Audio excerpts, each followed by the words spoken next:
bersyukur kepada Tuhan, memuji Allah kita. Amin. Kita bersyukur, kita percaya kita adalah orang-orang yang menjadi pewaris kerajaan Allah. Amin. Mari bersama-sama kita bangkit berdiri, Bapak Ibu Saudara.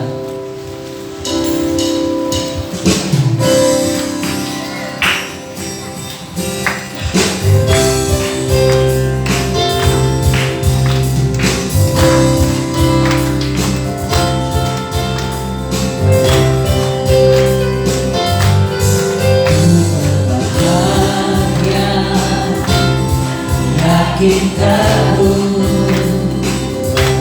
Yesus ada di kemuliaan-Mu, aku warisnya murid-Mu, ciptaan Kamu, Roh Kudus. Mari bernyanyi. Aku bernyanyi bahagia memuji Yesus selamanya. Aku bernyanyi bahagia memuji Yesus.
Ya, kami berikan syukur kami kepadamu ya Tuhan.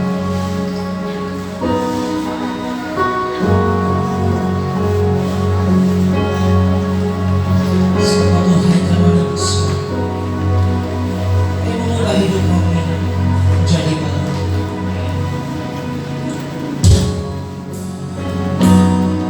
Berikan syukur kami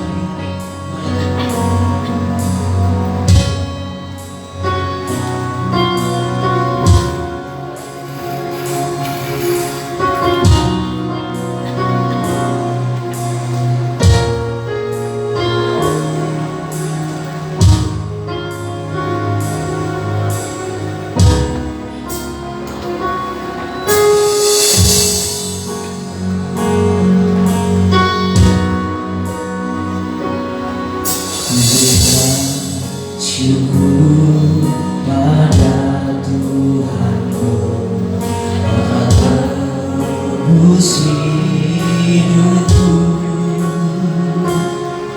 karya kudus-Mu mengubahkanku, kini aku jadi baru. Berikan syukur pada Yesusku, Kau telah angkat hidupku, karya kudus-Mu merayakanku, kini aku melayani-Mu.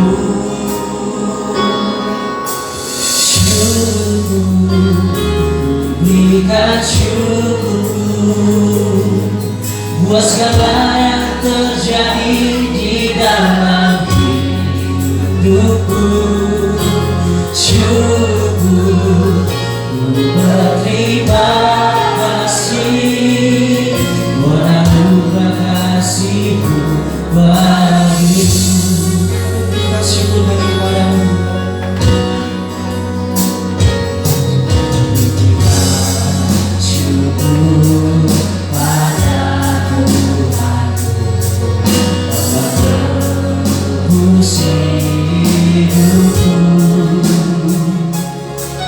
Karya kudus-Mu mengubahkanku, kini aku jadi baru. Berikan syukur pada Yesusku, mengangkat hidupku, karya kudus-Mu merayakanku, kini aku melayani-Mu. Syukur, berikan syukur buat segala yang terjadi di dalam hidupku. Syukur berterima kasih anugerah kasih-Mu bagiku. Berikan syukur kami padamu Tuhan.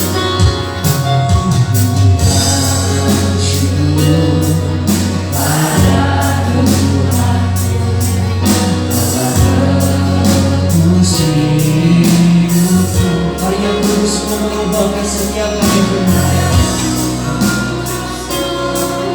Mengubahkanku, kini aku jadi baru. Berikan syukur pada Yesusku, mengangkat hidupku, karya kudus-Mu yang melayakan kami Tuhan. Kini aku melayani-Mu.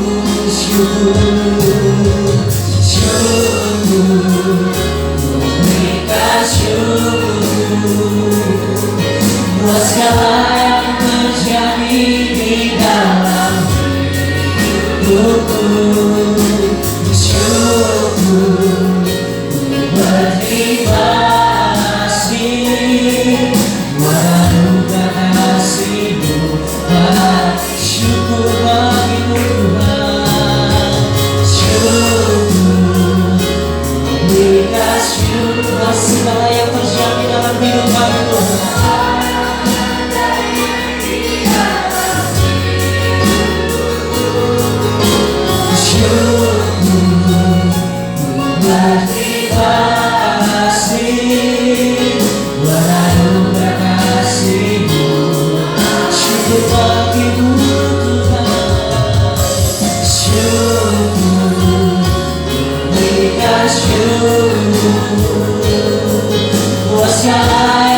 buat segala yang terjadi di dalam hidupku. Syukur ku berterima kasih pada anugerah kasih-Mu bagiku. Syukur bagimu. Syukur ku berikan syukur buat segala yang terjadi di dalam hidupku. Syukur ku berterima kasih buat anugerah kasih-Mu bagiku.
perbuatanmu ajaib, tiada sepertinya.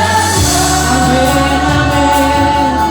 Tiada seperti Yesus besar, perbuatanmu ajaib, kuasa.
Tiada Allah lain yang seperti-Mu Tuhan Yesus. Kau Allah yang layak kami puji, kami sembah untuk selama-lamanya Tuhan.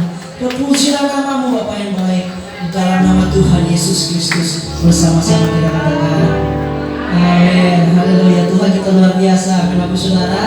Kasih tepuk tangan yang meriah buat Tuhan kita Bapak Saudara. Boleh bersama-sama kita berdiri kita berdiri. Terus memuji Allah kita di tempat ini.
untuk selamanya, sampai selamanya. Perkataanmu bertumbuh di hatiku, siang dan malam selalu ku renungkan. Janjimu yang indah, ku berjalan di dalamnya.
Akan siapkan hati kita mengingat firman Tuhan. Biar firman Tuhan yang selalu memperbarui hidup kita.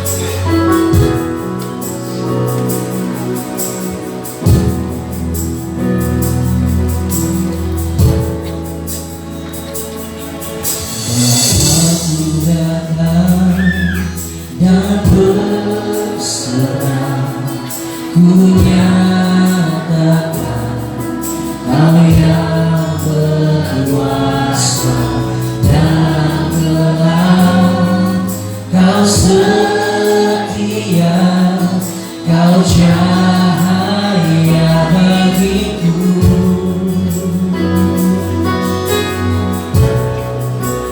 Kau kuatkan aku bertahan, Kau harapan dalam kesesakan, Kau buktikan kesetiaan-Mu Tuhan, Engkau adalah Immanuel. Aku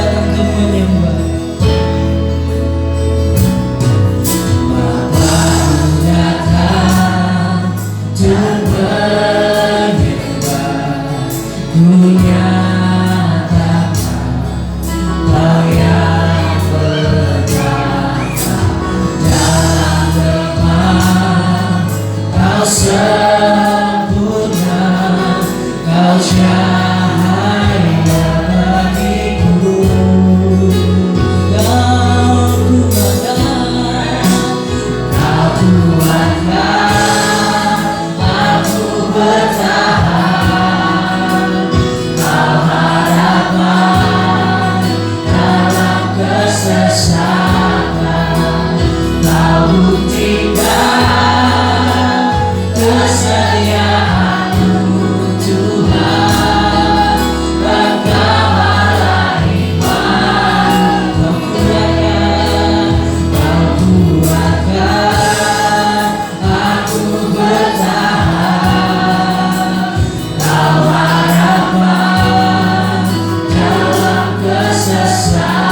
Allah yang menguatkan kami, Engkau Allah yang memancarkan terang hidup di hati kami.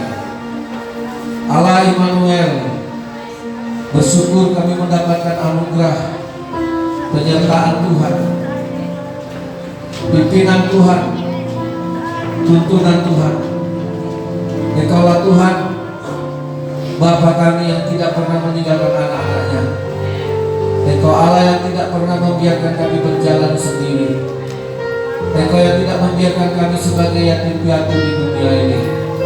Sekalipun seisi dunia meninggalkan kami, tapi tangan Tuhan selalu menopang dan menggendong kami. Bapa yang di sorga, berikanlah anugerah yang terbaik bagi kami pada siang hari ini. Bapa yang di sorga, penuhilah kami dengan Roh-Mu yang kudus, Roh-Mu yang hidup, Roh Allah yang menghidupkan. Urapilah dan lawanlah kami secara pribadi. Kuatkan yang lemah, hiburkan yang susah. Engkau hapus air mata kami, Engkau ganti pakaian kami dengan pakaian pesta. Engkaulah sukacita kami, pertolongan dan penghiburan kami.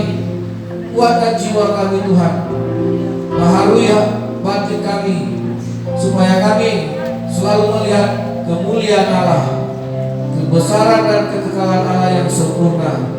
Di dalam nama Tuhan kami Yesus Kristus yang bangkit, sudah mengalahkan maut, Yesus yang bangkit, yang sudah mematahkan kuasa dosa.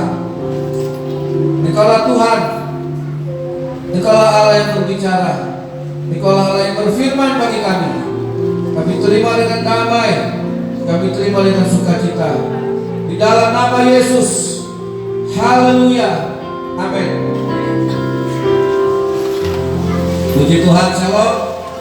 Selamat siang, selamat hari Minggu. Selamat kita dalam mendengarkan firman Tuhan. Kita buka kitab kita dalam kitab Yakobus pasal yang keempat.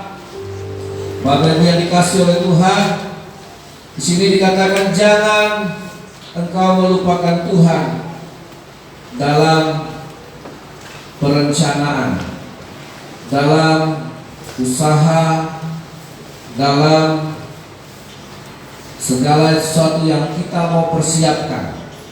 Yakobus pasal 4 ayat 13 saya baca, dan jemaat Tuhan baca ayat 14.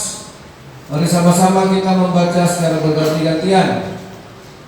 Beginilah firman Tuhan, jangan melupakan Tuhan dalam perencanaan. Jadi sekarang, hai kamu yang berkata, hari ini atau besok kami berangkat ke kota Anu, dan di sana kami akan tinggal setahun dan berdagang serta mendapat untung. Ayat 14, 2, 3.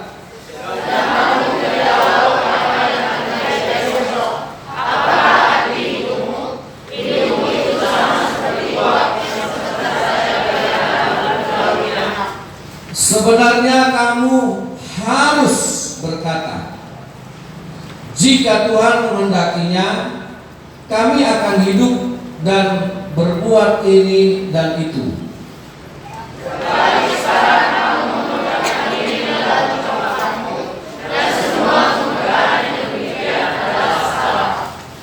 Ayat 17, 2, 3. Jadi jika seorang tahu bagaimana ia harus berbuat baik, tetapi ia tidak melakukannya, ia menyesal. Saudara yang dikasih oleh Tuhan, manusia memang diperlengkapi dengan kelebihan. Yang kita rencanakan, tanpa kita doakan bisa terjadi, bisa. Ya, yang kita rencanakan, ya saya mau tanam ubi, nggak perlu tanya Tuhan, ya nggak perlu berdoa. Jadi rencana kita bisa jadi.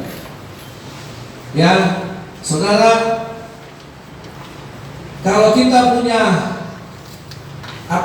kemampuan, kita punya keinginan, aku mau beli, jadi mobil sepatu jadi sudah. Ya, nah. Di sini saya mau jelaskan satu hal buat kita, bahwa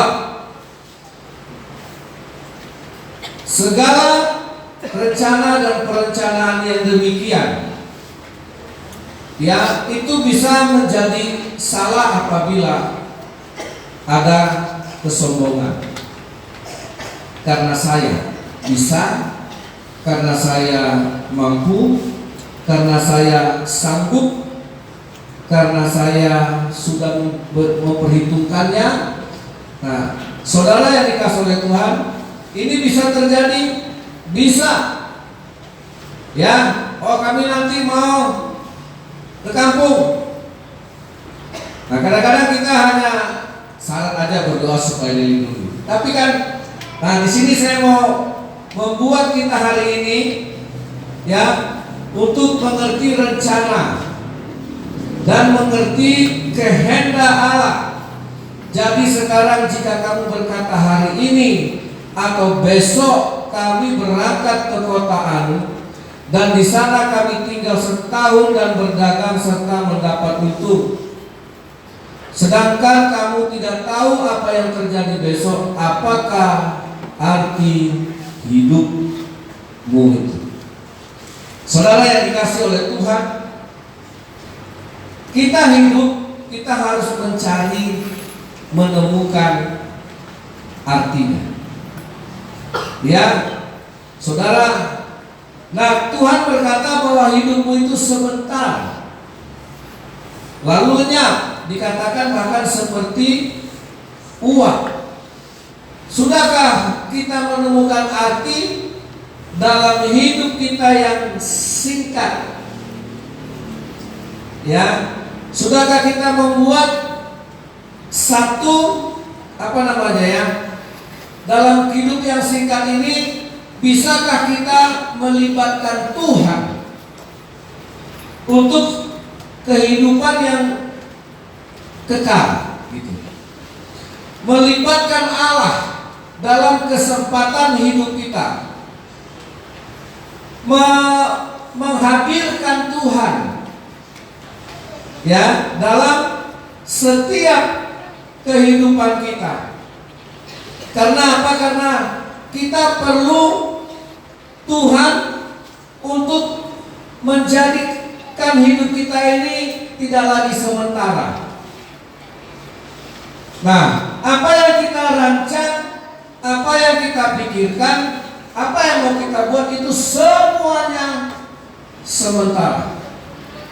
Ya, itu semuanya sementara, saudara. Jadi sekarang yang akan kita lakukan adalah supaya kita bisa dalam hidup yang singkat ini, Tuhan bekerja dalam hidup kita. Amin. Saudara yang dikasihi oleh Tuhan, jadi semakin sebenarnya kita merenungkan, semakin sebenarnya kita dekat kepada Tuhan, maka kita akan melihat Tuhan itu besar dan kita kecil. Ya, semakin kita dekat kepada Tuhan, seperti kita hidup dengan misalnya laron lah. Laron tadi malam kita lihat masih berterbangan di lampu-lampu dengan sayapnya. Pagi-pagi ketika kita bangun, kita sudah melihat laron itu tanpa sayap sudah berjalan-jalan di lantai. Besok kita bangun, kita lihat dia sudah tidak ada lagi. Begitu singkat, saudara. Tapi sayang, laron tidak bisa mengadopsi kehidupan kita, dan kita juga tidak bisa memberikan hidup kita kepada laron. Bagaimana supaya laron yang hidupnya cuma 2 hari 2 malam ini bisa menjadi 2 tahun? Siapa yang bisa? Ya, bagaimana laron yang hidupnya 2 hari 2 malam ini bisa bertahan? Jadi saudara yang dikasihi oleh Tuhan, dari semua rencana yang akan saudara buat,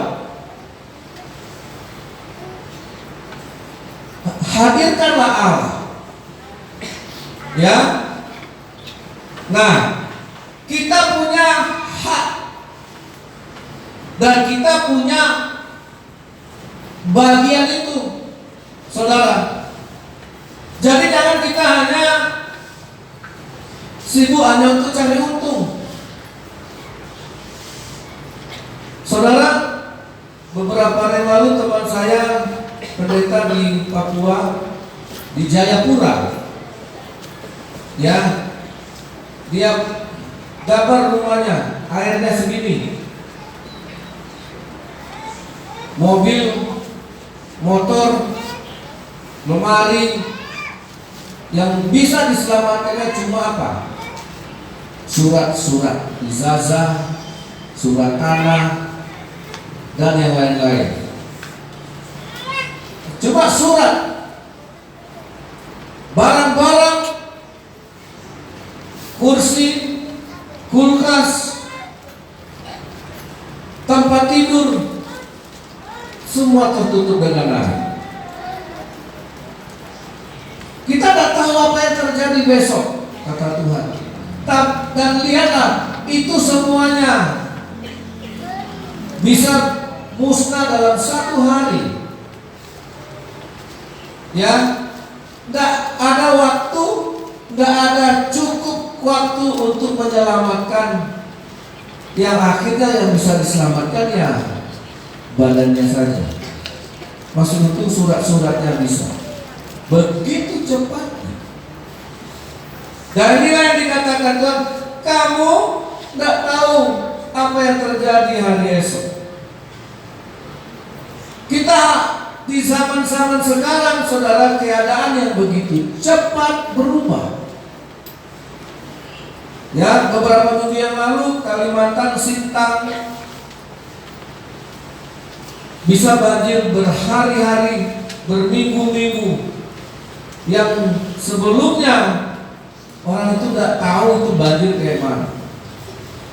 Di Papua yang sebelumnya orang nggak tahu banjir itu seperti apa. Nah sekarang itu bisa terjadi. Dan tidak ada yang tidak bisa terjadi zaman sekarang ini. Saudara, nah semua rencana manusia yang hebat-hebat itu, mungkin mau sekolah di mana, mungkin mau kerja di mana, mungkin mau menikah, mungkin mau buka usaha, dan semua rencana itu, saudara, yang dikasih oleh Tuhan bisa gagal. Ya, bisa rusak, bisa tidak jadi, dan bisa batal. Saudara yang dikasih oleh Tuhan, makanya dikatakan jangan melupakan Tuhan. Mengingat Tuhan bukan hanya sekedar ayolah kita doakan rencana kita ini, mau bangun rumah, ayolah kita doakan. Itu jujur, itu kadang-kadang hanya sebuah formalitas. Ayolah kita ke kampung, kita serahkan perjalanan kita selamat ke kampung. Nah, saudara yang dikasih oleh Tuhan, tetapi apakah Tuhan sungguh-sungguh benar-benar menyertai kita? Apakah sungguh-sungguh Tuhan memang selalu ada dalam setiap keputusan kita? Apakah memang benar-benar Allah itu hadir di situ? Dia ada. Nah, artinya Allah hadir dalam segala rencana hidup kita. Artinya apa? Kita tidak sombong. Contohnya begini. Saya sekarang saya berlomba. Ini melakukan kehendak Tuhan. Ya, saya melakukan kehendak Tuhan. Jam 10 nanti kita akan ibadah dan saya pasti berkorban. Saudara yang dikasih oleh Tuhan dan saya berkorban. Tapi kalau dalam hati saya muncul begini, hebat foto saya, Tuhan pakai saya. Pendeta Siangun tidak seperti saya korban. Saudara, apa yang terjadi? ketika ada rasa memegahkan diri, itu Tuhan nggak ada. Nggak ada. Jadi memang arti hidup itu adalah benar-benar kita mengakui dan menyadari semua karena Tuhan. Ya, soalnya ini melayani bagus, Leo melayani jadi WR bagus. Tapi kalau dalam hatinya ujub, kalau aku yang memberi puji-pujian lebih semangat jemaat. Tapi kalau Pak Otang yang memberi pujian agak kurang. Misalnya, makanya di akhir zaman banyak orang berkata begini, banyak orang berseru-seru, Tuhan, saya sudah bernubuat demi nama. Tuhan, saya sudah mendoakan orang dan orang itu sembuh demi nama. Aku sudah melayani Tuhan demi nama. Matius 7 ayat 23, ayat itu sudah. Ya. Tetapi kenapa Tuhan berkata, aku tidak mengenal engkau? Enyah. Ya. Ayat 22-nya coba. Ya. Pada hari terakhir banyak orang akan berseru, berdoa kepadaku, Tuhan, Tuhan, bukankah kami bernubuat demi nama Tuhan dan mengusir setan demi nama Tuhan dan mengadakan mujizat demi namamu juga? Seolah-olah ada Tuhan. Kita berdoa terjadi memang. Kita doakan orang terjadi, ya. Tapi apakah sudah merasa memang Tuhan hadir dalam hidup kita? Ternyata pada waktu itulah aku akan berterus terang kepada mereka dan berkata, aku tidak pernah mengenal kamu. Enyalah daripadaku kamu sekalian pembuat kejahatan. Kok jadi jahat orang kayak gini? Kok Tuhan jadi tidak kenal? Terus ayat 24. Ya.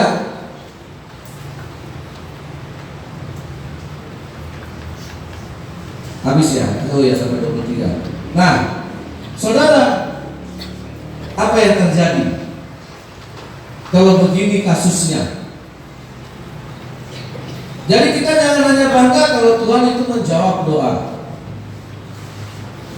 Saya bisa berkhotbah, tapi tidak ada yang tahu di dalam saya ada kesombongan.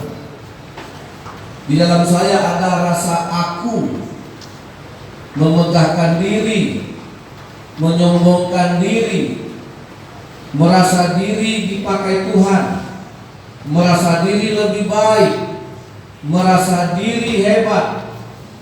Saudara yang dikasih oleh Tuhan, nah inilah yang Tuhan tidak mau dalam kehidupan kita. Inilah yang dosa yang membuat Tuhan menjadikan malaikat itu iblis sombong. Dosa apa? Kesombongan. Makanya saudara yang dikasihi oleh Tuhan, ketika orang-orang membangun menara Babel, mereka punya skill, mereka punya kemampuan, mereka punya perencanaan, dan Tuhan melihat apa yang mereka kerjakan itu bagus. Tuhan memandang dari surga apa yang dikerjakan orang-orang membuat menara Babel itu pekerjaan yang hebat, dengan kemampuan, dengan perencanaan, pengetahuan dan ilmu yang bagus. Tapi kenapa Tuhan menghancurkan dan merusak pekerjaan manusia ini? Karena mereka sombong, memegahkan diri. Marilah kita buat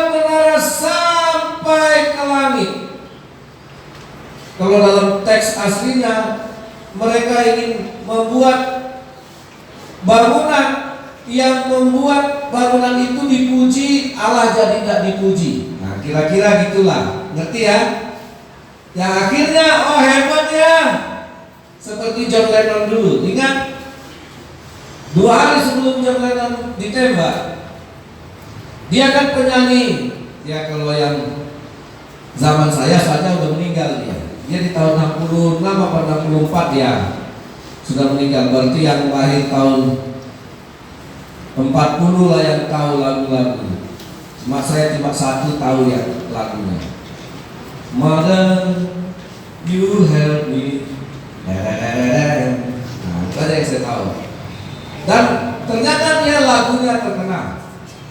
Dan dia jadi artis orang terkenal yang mendunia pada zaman itu. Sampai akhirnya John Lennon berkata begini. Padahal awalnya John Lennon ini penyanyi gereja. Pada zaman itu pemusik, penyanyi itu lahir dari rumah Tuhan. Tapi begitu manusia itu terkenal, dia lupa sama Tuhan. John Lennon bilang begini, lebih banyak orang memuji saya daripada memuji Tuhan. Artinya apa? Orang lebih suka nyanyikan lagu John Lennon daripada lagu rohani. Ya, nah makanya saudara sekarang lebih banyak nyanyikan lagu yang mana? Lagu yang mana? Ya, mungkin bagi kita pendeta ini kolot, masa lagu dunia nggak bisa. Nah, John Lennon berkata di panggung, saya lebih terkenal dan lebih banyak orang memuji saya daripada memuji Tuhan. Memang betul yang dikatakan itu betul. Lebih banyak orang menyanyikan lagu John Lennon daripada lagu-lagu gereja pada zaman itu. Tapi yang sedang dilawannya adalah Tuhan. Sombong. Apakah John Lennon tidak berhasil? Berhasil. Dia lahir dari gereja. Ya. Saudara, 2 hari setelah itu dia mati, ditembak sama penggemarnya sendiri. Saudara yang dikasih oleh Tuhan. Dan begitu juga dengan Menara Babel. Jadi apa yang salah? Benarkah kita melakukan semua aktivitas kita dengan penyertaan Tuhan? Sehingga membuat kita tetap rendah hati dan tidak mau menyombongkan diri, tidak mau memegahkan diri. Bukan karena saya. Wah, ketika kita bikin kue, lebih hebat aku bikin kue dari dia. Ada kesombongan. Ketika kita pakai baju, memang baju itu bagus, memang baju itu mahal. Tapi yang salah adalah ketika kita ada rasa sombong, ada rasa lebih baik, lebih daripada yang lain. Itu makanya saudara yang dikasih Tuhan, Allah berkata, aku tidak kenal orang seperti ini. Jujur saudara, Allah tidak kenal orang sombong. Katakan amin. Sekali lagi amin. Nah, orang-orang ini, aku sudah bernubuat, aku sudah melayani, aku sudah berdoa, dan dia merasa dia berhak memegahkan diri karena makanya semakin Yesus itu besar dalam hidup kita, maka kita harus semakin kecil. Yesuslah yang semakin besar, kita semakin kecil, semakin tak nampak, semakin tak kelihatan. Tuhanlah yang kelihatan. Amin. Nah, itulah rencana Allah. Rencana Allah biarlah Tuhan yang nyata, Tuhan yang tampil, Tuhan yang kelihatan. Kita ini hanya hamba. Tuhan yang dipuji. Amin. Kalau kita kaya, Tuhanlah yang dipuji.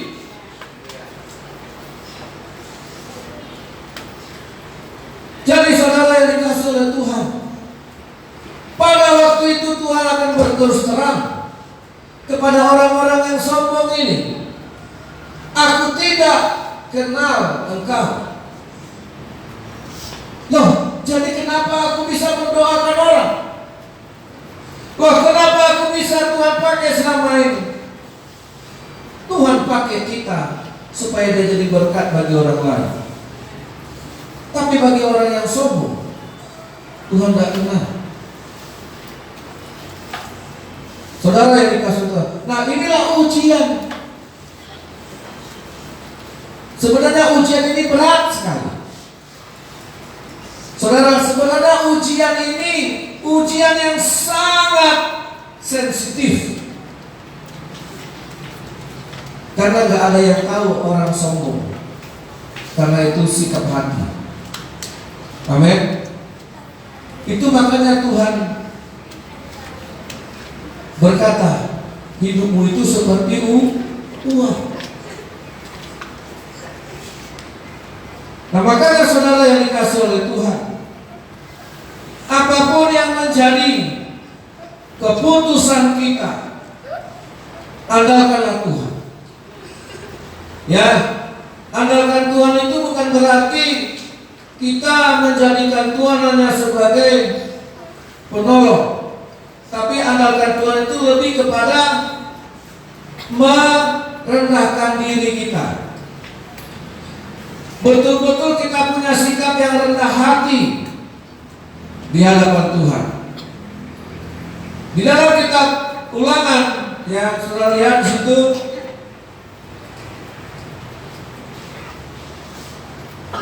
Ulangan pasal 8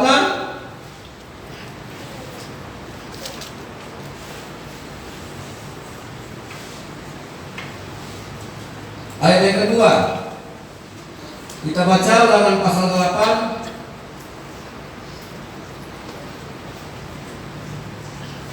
Ingat kepada seluruh perjalanan yang kau lakukan atas kehendak Tuhan Allahmu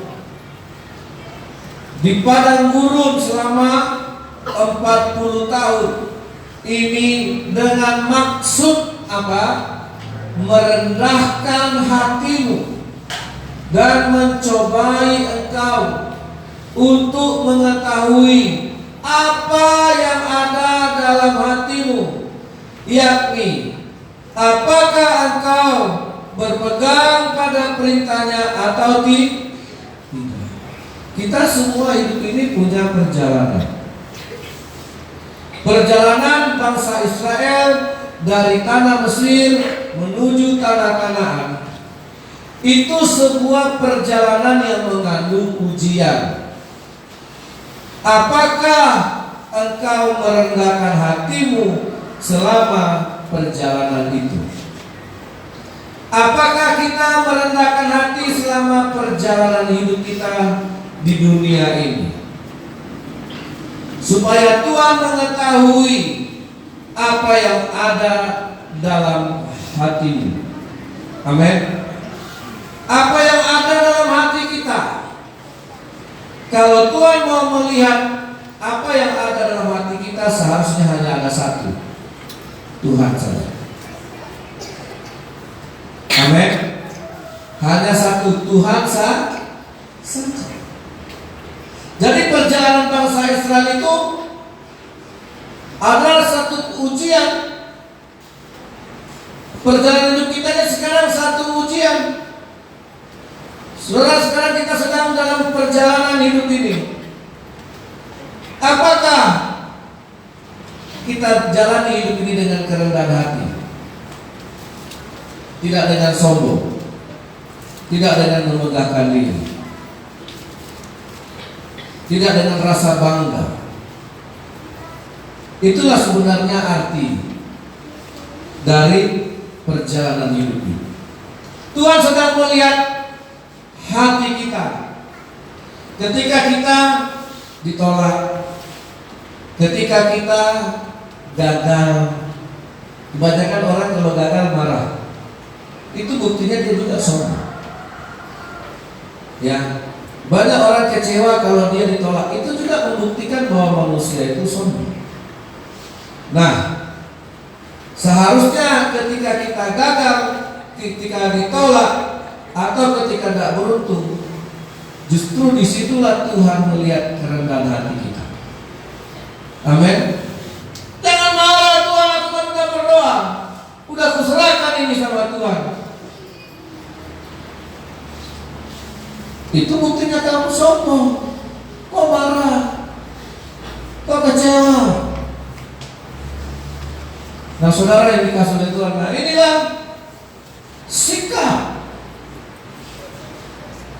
ketika Tuhan meneropong hati bangsa Israel. Adakah jalan lain untuk menuju tanah Kanaan? Ada. Tapi kenapa Tuhan harus menuntun mereka lewat jalan yang panas dengan padang gurun? Ya, kenapa Tuhan mengizinkan kita lewat jalan yang nanti situ kita mungkin jatuh, dirampok? Kenapa Tuhan izinkan kita melihat sebuah jalan mungkin nanti kita bisa gagal? Kenapa Tuhan izinkan nanti kita ketemu dengan seseorang yang ternyata dia merugikan kita? Kenapa nanti kita bisa bertemu dengan seseorang yang ternyata dia nanti bisa memarahi kita? Kenapa kita bisa ketemu seseorang ternyata dia memfitnah kita? Kenapa kita bisa bertemu dengan seseorang ternyata dia bisa menjatuhkan kita? Tidak jalannya yang salah. Apapun perjalanannya, Tuhan mau melihat apa yang ada di hati kita. Amin. Jadi bangsa Israel kan marahnya kan gini, Tuhan, Musa, kenapa kau bawa kami lewat padang gurun tak ada airnya? Apakah tidak ada kuburan di Mesir sehingga kami harus lewat padang gurun dan dikuburkan di padang pasir ini? Air susah. Mereka marah karena lewat jalan itu. Kenapa tidak jalan lain? Ada jalan yang lebih bagus, ada jalan yang lebih baik. Kenapa harus jalan ini yang kami lewati? Nah, makanya saudara, akhirnya Tuhan bilang, aku gak kenal orang-orang sombong, orang-orang yang selalu memberontak sama Tuhan, orang-orang yang selalu tidak bersyukur, orang-orang yang selalu tidak menerima pimpinan Tuhan dalam hidup. Amin. Saudara, inilah yang Tuhan bilang, aku gak kenal orang seperti itu. Gak kenal.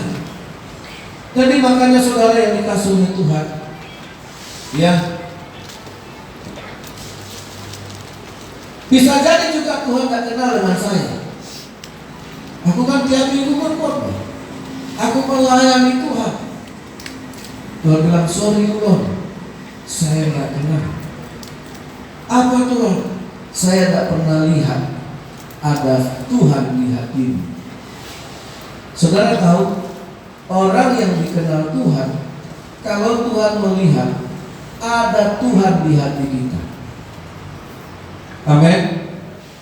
Ada siapa di hati kita? Ada Tuhan. Hanya itu yang Tuhan kenal. Itu makanya merendahkan hati. Jadi artinya kita melibatkan Tuhan dalam perencanaan hidup kita adalah sebuah kerendahan hati. Amin. Sebuah kerendahan hati. Bisa gagal, bisa. Bisa tidak berhasil, bisa. Tapi tetap rendah hati.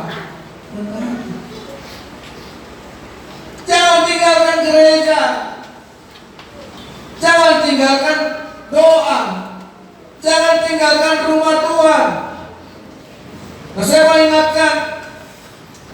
Jangan jadikan Tuhan sebagai sikit-sikit ada masalah tinggalkan ibadah, sikit-sikit ada masalah tinggalkan rumah Tuhan, sikit-sikit ada yang tidak senang tidak ikut. Saudara, di dunia ini tidak ada tempat yang membuat kita puas, cocok di hati kita itu cuma kalau kita nanti di sorga. Tunggu aja lah waktunya. Amin. Kita mau teman-teman yang cocok, kita mau hidup-hidup yang cocok, kita mau semuanya pas di hati kita, sesuai dengan pikiran kita, sesuai dengan mau kita. Itu upah kalau sudah berhasil masuk surga. Amin. Amin. Kita nggak bisa, saudara, merasa bahagia, puas, pas. Selalu kita akan mengalami ketidakcocokan, perselisihan, kita akan mengalami pergesekan dimanapun komunitasnya, baik di gereja. Tetapi selama masih di dunia ini tidak ada tempat, kecuali kita mau satu saja, tetap rendah hati. Dimanapun kita di dunia ini akan cocok.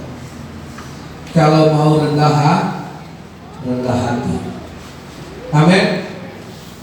Dengan siapapun kita akan cocok kalau kita rendah hati. Siapapun bos kita, siapapun atasan kita akan cocok kalau kita rendah hati.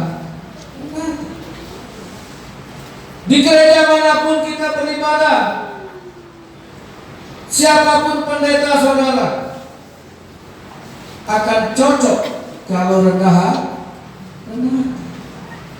Wah, saudara yang dikasih oleh Tuhan, itulah makanya Tuhan mengenal orang yang rendah hati, sehingga dia mengulurkan tangannya dan meninggikannya. Amin.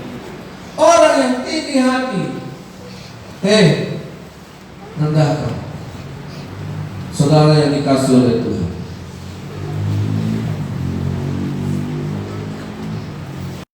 dikacaukan Tuhan menara Babel itu. Bukan menaranya dirobohkan Tuhan. Tuhan kacaukan apa? Komunikasinya. Saudara bisa bayangkan? Karena manusia sudah terlalu sombong memegahkan diri. Bahkan Cina punya proyek ingin bikin matahari satu lagi, supaya hidup ini 24 jam bisa beraktivitas. Ya, kita tanam cabai aja masih gagal. Mereka udah mau buat matahari loh. Kita mata pencaharian aja dulu. Apakah berhasil? Ya, lihat saja. Tapi itulah manusia dengan segala planningnya. Itulah manusia dengan segala kehebatan. Tapi hanya dengan satu virus yang namanya COVID-19. Sekarang udah 22, masih 19 COVID. Saudara, orang bisa datang ke kampus, sehingga kamar kos kosong, kantin kosong, mobil yang mengantar orang sekolah, kampus tidak bergerak. Kacau semua. Ya, saudara, hanya dengan satu virus yang kecil, semua rencana manusia bisa batal. Semua planning manusia bisa kacau, gagal semuanya. Jangankan ojek online, orang yang punya pesawat aja bisa gulung tikar karena nggak ada penumpang. Kalau udah sehebat apa orang punya perusahaan penerbangan, bisa nasibnya sama dengan tukang ojek online yang tak ada penumpang. Itulah Tuhan. Makanya hidup ini melibatkan Tuhan, artinya harus rendah hati. Apa itu arti rendah hati? Ada Tuhan dalam hidup kita. Amin. Jangan saudara pikir pramugari itu rendah hati. Itu rendah hati yang disetting. Selamat pagi, selamat datang di penerbangan kami Garuda Indonesia dengan tujuan baru Jakarta. Penerbangan akan kita tempuh 1 jam dan 30 menit. Ya, setiap kali kita naik, mereka ramah-ramah. Apakah itu ramah dari sikap hati atau ramah karena manajemen?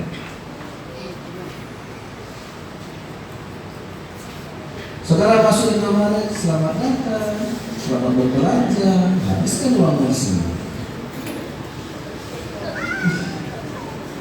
Setelah kita sampai di kasir, masih ditanya lagi, Bu, ini murah, ini murah, ini murah. Saya mudah diambil. Apakah dia ramah? Dia ramah karena manajemen. Jadi kita jangan ramah rendah hati yang palsu seperti ini. Itu yang Tuhan bilang, saya tidak kenal engkau. Saudara, kita masuk ke bank, dibuka sama satpam. Kata Pak, ada yang bisa dibantu? Maaf, ada yang bisa dibantu? Ya, oh baik kali. Tapi itu orang-orang yang sudah disetting. Manajemen mengharuskan dia harus berlaku. Tapi itu tidak sikap. Nah, janganlah sampai kita di gereja. Mari kita akan merendah hati. Amin. Amin. Ya, hasil. Masa satpam dibangun dilama dari asal gereja? Apa pendeta kita harus apa adanya, masuk aja lah. Seharusnya kita harus lebih rendah hati, karena rendah hati kita karena hadirnya Tuhan di sini. Amin. Jadi makanya kita bisa melayani tanpa Tuhan, bisa. Bisakah kita melayani karena Tuhan ada di sini? Beda. Bisa orang melayani Tuhan ada di hatinya? Bisa. Tapi yang Tuhan mau kita melayani karena memang ada Tuhan, Raja dan segala-galanya di hati kita. Amin. Itulah pelayanan. Saya tidak tahu. Tetapi Firaun bisa tahu. Raja Nebukadnezar bisa tahu kalau di dalam Daniel ada roh Tuhan. Raja Firaun bisa tahu kalau di dalam Yusuf ada roh Tuhan. Bisa tahu dari mana? Bukan karena Yusuf jago berkhotbah, bukan karena Yusuf bisa berbahasa roh, berkarunia Roh Kudus, tapi Yusuf bisa menunjukkan ada Tuhan dalam hidupnya. Lewat apa? Perbuatannya, sikap hatinya, kerendahan hatinya. Amin. Dan itu merupakan modal. Anak-anak sekolah, itulah modal. Saya belum pernah sharekannya. Saya pernah catat. Yang membuat orang berhasil bukan karena dia ranking. Ya, ini apa namanya, polling yang diberikan kepada 700 konglomerat atau orang-orang sukses di Amerika.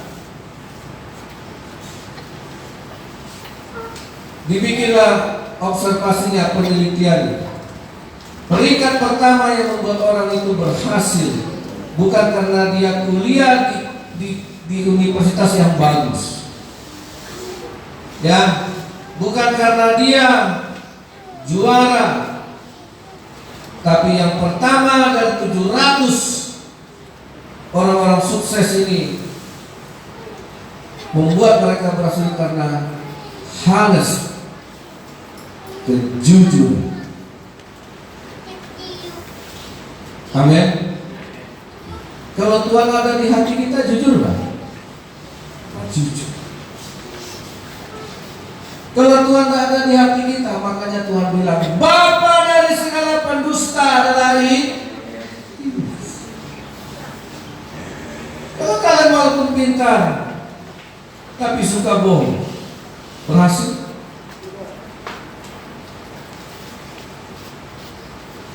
Ya, saudara yang dikasih oleh Tuhan, makanya yang akhirnya dinilai oleh orang sukses, bagaimana hidup jujur, hidup tulus. Makanya dikatakan Tuhan tulus seperti merpati.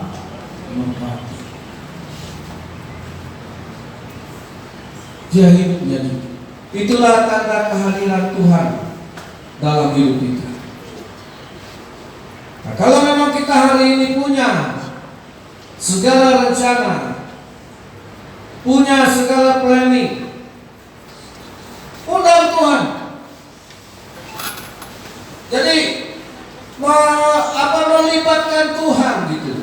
Jangan Tuhan, aku doakan Tuhan ya, ini Tuhan aku mau kerja di sini, serahkan Tuhan campur tangan bla bla.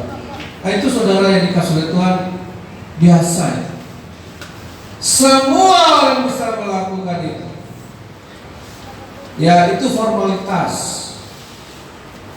Tapi yang menentukan itu sikap hati kita, rasa butuh. Seolah-olah begini, Tuhan, kalau tidak ada Tuhan, aku tidak bisa jalan. Makanya apa kata Musa sama Tuhan? Jangan suruh kami jalan kalau Tuhan tidak berjalan di depan kami. Hebat itu Musa. Jangan suruh kami berjalan kalau Tuhan tidak ada di depan kami. Apakah dia tidak bisa jalan kalau Tuhan tidak ada? Bisa. Kenapa dia tidak mau berjalan? Karena Tuhan tidak ada. Lebih baik dia sampai Tuhan datang. Akhirnya Tuhan yang tadinya tiang awan di belakang pindah ke depan. Setelah lihat Musa tiang awan pindah ke depan, barulah Musa bilang, ayo kita berjalan. Akhirnya berjalanlah bangsa itu dengan tangan yang diangkat. Berjalanlah mereka melewati laut yang dibelah. Karena apa? Sudah ada Tuhan di depannya. Itulah penyertaan Tuhan. Amin. Taat. Ada kepekaan. Jadi tidak hanya asal doa, habis itu kita kerjakan sendiri. Aku kan udah doa, kenapa terjadinya begini Tuhan? Udah aku serahkan. Nah itu makanya saudara, kita seringkali berdoa tapi Tuhan tidak ada di hati kita. Enos tanya, Pak, rumah Tuhan di mana? Sebelum saya menjawab, dia udah datang, dia ngomong lagi. Tubuh kita ini rumah Tuhan kan Pak? Nah itu kau udah jawab. Saya belum temukan jawabannya. Saya udah mau bilang rumah Tuhan itu di surga. Tubuh kita ini rumah Tuhan kan Pak? Iya, karena Tuhan yang membuatnya. Tuhan hanya tinggal di tempat yang dibuat tangannya. Ini Tuhan yang buat, dan Tuhan hanya mau tinggal di sini. Kita ini rumah Tuhan. Memang harus ada Tuhan di sini. Amin. Memang dia harus ada di sini. Ini tempatnya. Ya, ini tempat Allah. Makanya dikatakan oleh Raja Daud dalam Mazmur 139, dari dalam kandungan engkau sudah menenun bukan menggambar. Ya, bukan menggambar. Saudara pernah lihat orang menenun?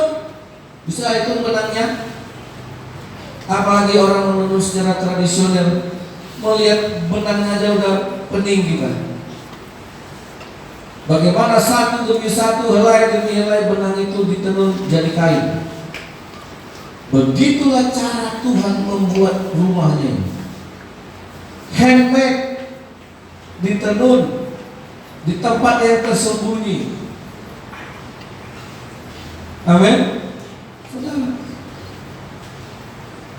Ya, sama dengan burung pernah bersarang, burung perkutut di pohon mangga. Ya, sekali dirusak sama anak saya, dijolok hancur, berserakan itu semua daun-daun lalang-lalang yang ranting-ranting yang sudah disusun. Saudara, burung ini besok saya lihat dibikinnya lagi, dibikinnya lagi tempatnya. Sebenarnya jangan dulu. Bayangkan satu demi satu diangkatnya dengan mulutnya, satu demi satu diangkat dengan mulutnya. Supaya apa? Dia bisa bertelur di sini. Begitulah Tuhan rindunya ingin tinggal dalam hidup kita. Amin. Dirangkainya hidup kita, ditenunnya supaya dia ada di sini. Saudara, supaya kita menemukan arti hidup ini, bahwa hidup ini tidak hanya sebentar. Amin. Tuhan sedang merangkai hidup kita. Dia sedang menenun karena dia sendiri yang mau menikmati hidup itu. Dia sendiri yang ingin tinggal. Jangan egois. Jangan kita sendiri yang ingin merasa menikmati hidup ini. Tuhan tidak. Ini diciptakan untuk siapa? Diciptakan manusia. Ini untuk manusia, bukan untuk dirinya sendiri. Keyboard ini juga diciptakan oleh manusia untuk siapa? Untuk manusia, supaya kita bisa nikmati. Amin. Kita diciptakan Tuhan supaya Tuhan bisa menikmati hidup kita. Jangan egois, jangan sombong. Orang sombong, dia ingin menikmati hidupnya sendiri. Itu makanya Tuhan menjatuhkan Lucifer dari penghulu malaikat tertinggi di sorga menjadi iblis karena satu dosa, kesombong. Jangan sombong. Ketika kita berniat ingin menikmati hidup kita sendiri, itu sudah sombong. Dan Tuhan bilang, saya tidak kenal. Ingat, terakhir saya katakan kepada Tuhan tidak kenal orang sombong. Tidak. Seberapapun saudara berhasil, tapi Tuhan bilang saya tidak kenal. Mari kita libatkan Tuhan, bahwa ini rumah Tuhan. Jalani hidup ini dengan rendah hati. Amin. Kita berdoa. Terima kasih Tuhan Yesus. Terima kasih Allah Bapa. Terpujilah Engkau Tuhan, supaya kami sungguh-sungguh dengan rendah hati melibatkan Tuhan. Dalam nama Yesus, urapi kami Tuhan. Haleluya. Amin. Saya mau kita nyanyikan lagu tadi. Ini lagu favorit saya waktu saya masih yang fresh tadi. Ya, kita bangkit berdiri.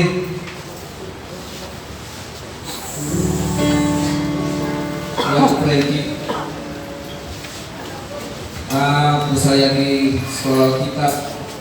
Dan yang menjadi saudara bila firman Tuhan. Bertemu lagi, amin. Nikmati. Lepaskan ya. Nyanyi dengan sukacita. Haleluya.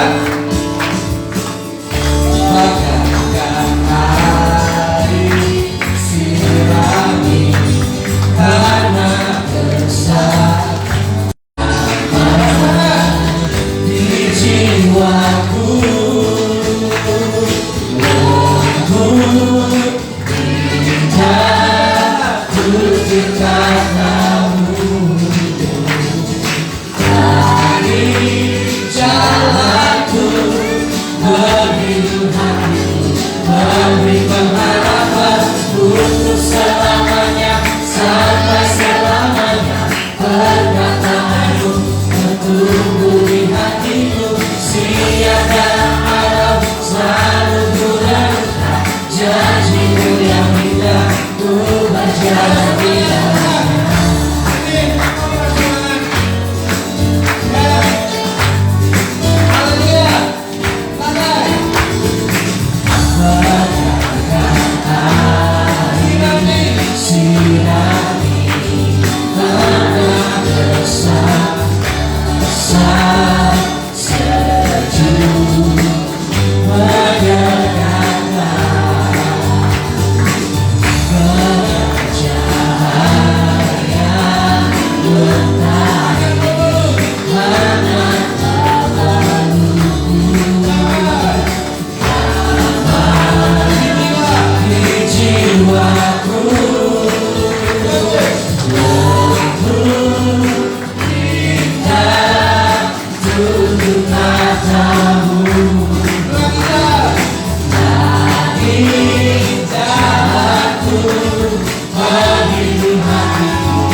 Bertumbuh di hatiku siang dan malam, selalu ku renungkan janjimu yang indah.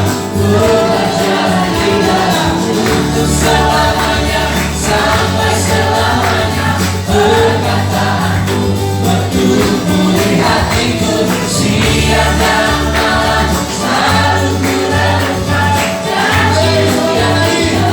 Ku berjalan di dalammu untuk selamanya, sampai selamanya.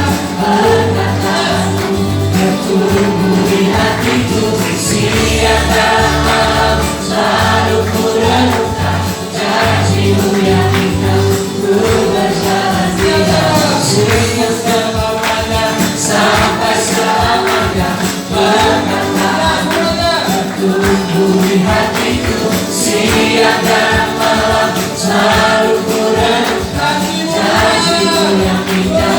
Ku berjalan di dalammu untuk selamanya, sampai selamanya.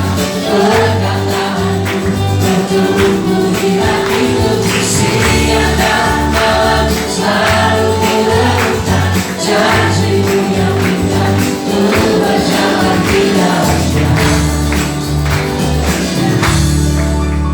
Silakan duduk Bapak Saudara. Kita akan memberikan persembahan. Sebelumnya mari kita bersama dalam doa. Kembali mengucap syukur pagi hari ini Tuhan buat ibadah kami pagi hari ini. Bersyukur pujian iman kami menaikkan kepada Tuhan, berkenan kepadamu Tuhan, memuliakan nama Tuhan. Kami bersyukur buat firman-Mu yang Kau sampaikan oleh hamba Tuhan ini, dan oleh firman-Mu biarlah bertemu dalam hati kami, boleh memenuhi setiap hidup kami Tuhan, biar Engkau yang semakin pertama dalam hidup kami dan kami semakin berkurang ya Tuhan. Sebentar kami akan memberikan persembahan, memberi dengan hati, dengan penuh ucapan syukur kepada Tuhan, kami memberikan hati sukacita kepada Tuhan. Terima kasih Bapa yang baik, dalam nama-Mu kami berdoa ucap syukur, haleluya, amin. Selama memberi Bapak Ibu Saudara, Tuhan Yesus